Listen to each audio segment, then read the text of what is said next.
Hoy vamos a meternos con un tema que, la verdad, está fracturando a muchas comunidades. ¿Cómo es posible mantenernos unidos cuando no estamos de acuerdo en cosas que nos parecen súper importantes? Bueno, vamos a explorar qué es lo que dicen las escrituras sobre cómo encontrar la paz justo en medio de esos desacuerdos. Empecemos. Bien, este va a ser nuestro mapa de ruta. Primero, vamos a hablar de una realidad un poco dolorosa, la casa dividida. Luego, veremos qué onda con el llamado a la unidad y la libertad que existe en los desacuerdos. Ojo, aquí haremos una distinción clave con las doctrinas centrales y cerraremos con algunos pasos prácticos para, caminar en paz.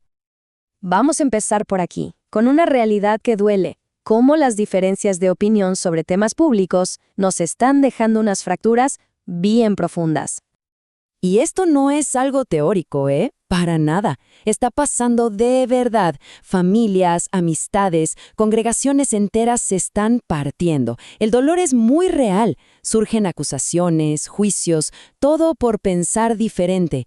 Es una situación que seguro a más de uno le suena familiar, que le está viviendo en carne propia. Entonces, frente a toda esta división, ¿cuál es la respuesta? Bueno, las Escrituras proponen un camino que es radicalmente diferente. Este pasaje de Efesios es un llamado directo a la humildad, a la paciencia, al amor, y pone una meta súper clara. Hay que esforzarse activamente por mantener esa unidad y esa paz. Pero, a ver, ¿cómo se ve esa unidad en la práctica? O sea, sobre todo cuando de plano no estamos de acuerdo. Pues la Escritura nos da unas directivas que son sorprendentemente claras. A ver, el mandato aquí es increíblemente directo. No menospreciar y no juzgar. Punto. ¿Y por qué? La razón es súper potente. Si Dios ya aceptó a alguien, ¿quiénes somos nosotros para ponernos a juzgar? Esa responsabilidad, la del juicio, simplemente no nos toca. Y la idea se refuerza todavía más. Pensemos en esto. Si el llamado es a perdonar ofensas reales, quejas serias, ¿con cuánta más razón deberíamos tolerar una simple diferencia de opinión? La instrucción es clarísima. Por encima de todo, el amor. Se describe como el vínculo perfecto, o sea, lo que nos mantiene unidos a pesar de todo. Esto nos lleva a una idea que es fundamental. No todos los desacuerdos pesan lo mismo. Hay que entender que las Escrituras nos dan un espacio, un margen para la libertad personal en asuntos que no son, digamos, el corazón de la fe. Ok, entonces, la pregunta del millón. ¿Cómo equilibramos la unidad con esa libertad personal en el día a día? Vamos a ver qué ejemplos concretos nos da la Escritura. La respuesta práctica se enfoca en algo bien personal, la conciencia individual. Con este ejemplo de los días, si uno es más sagrado que otro, el principio es clarísimo. Cada quien debe estar plenamente convencido en su propia mente. Fíjense, el objetivo no es que todos pensemos igualito, sino que cada uno sea íntegro con su propia conciencia delante de Dios. Y aquí está el meollo del asunto. Al final del día, cada uno de nosotros va a rendir cuentas ante Dios, no ante los demás. Entender esto de verdad es liberador. Nos quita de encima ese peso de tener que ser el juez de las convicciones de los otros, porque, para empezar, esa nunca fue nuestra tarea. Pero ojo, esta libertad tiene un límite, y es súper importante entender que no todos los temas son asuntos de opinión. Hay verdades que son fundamentales, el mero corazón de la fe, y esas simplemente no son negociables.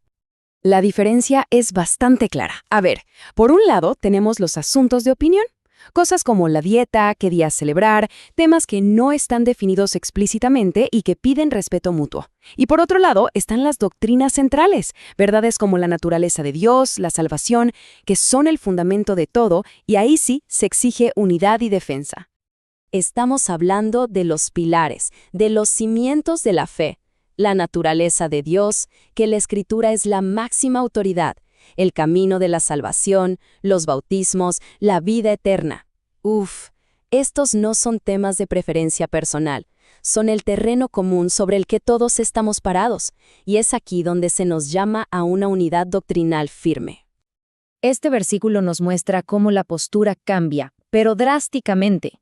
En asuntos de opinión se nos pide paciencia, pero en temas de fe se nos pide contender ardientemente.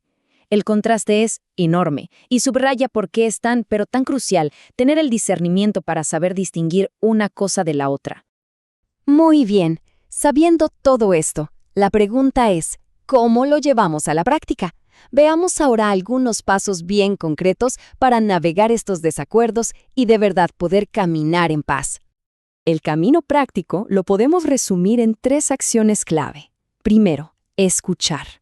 Pero escuchar con la humildad de saber que no tenemos toda la verdad. Segundo, compartir. Si vamos a hablar, que sea con respeto, discutiendo el argumento, no atacando a la persona. Y tercero, y quizá el más importante, priorizar.